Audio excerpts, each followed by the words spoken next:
గోదావరి పుష్కరాలు 2027 కోసం ముందస్తు ఏర్పాట్లు భక్తులకు అవసరమైన మౌలిక సదుపాయాల కల్పనపై సమగ్ర సమీక్ష జరిపామని తెలిపారు.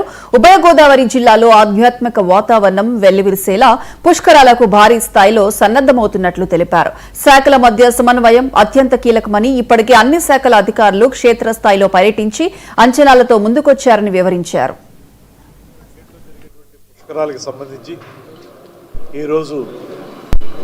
ఒక విస్తృతమైనటువంటి సమావేశం జరిగింది.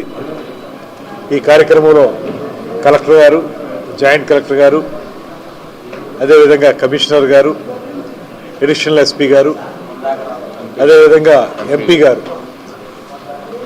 గారు, ఎమ్మెల్యేలు ఇప్పుడు వెంకటేశ్వరరావు, ఎమ్మెల్సీ రాజశేఖర్ గారు, మరో ఎమ్మెల్సీ సోము వీర్రాజు గారు, ఎమ్మెల్యేలు బత్తుల బలరామకృష్ణ గారు, ఆదిరెడ్డి వాసు గారు అందరూ పాల్గొనడం జరిగింది. అదేవిధంగా వివిధ డిపార్ట్మెంట్లకు చెందినటువంటి అందరు అధికారులు కూడా పాల్గొన్నారు. 2027లో జరిగేటువంటి గోదావరి పుష్కరాలని సమర్థవంతంగా భక్తులకు కానీ ప్రజలకు కానీ ఉపయోగపడే విధంగా ఏ రకంగా తీర్చిదిద్దాలి అనేటువంటి అంశం మీద పూర్తి స్థాయి ఎక్సర్సైజ్ చేయడం కూడా జరిగింది.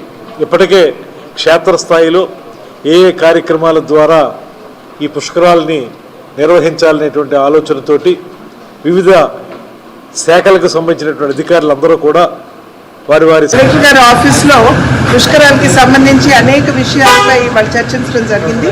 వివిధ డిపార్ట్మెంట్లకు సంబంధించి అంటే ఇది ఒక సమన్వయంతో పుష్కరాలు అనేటప్పటికీ ఏదో ఒక డిపార్ట్మెంట్ కాకుండా అన్ని డిపార్ట్మెంట్లు కూడా సమన్వయంతో పనిచేయవలసినటువంటి ఆవశ్యకత ఉన్నటువంటి సందర్భంలో అన్ని డిపార్ట్మెంట్కి సంబంధించినటువంటి అధికారులకు పిలిచి అదేవిధంగా ప్రజాప్రతినిధులు అయినటువంటి మేము కూడా వారితో కూర్చుని వాళ్ళ వివిధ డిపార్ట్మెంట్తో కూలంకుషంగా ప్రతి అంశాన్ని కూడా డిస్కస్ చేయడం జరిగింది.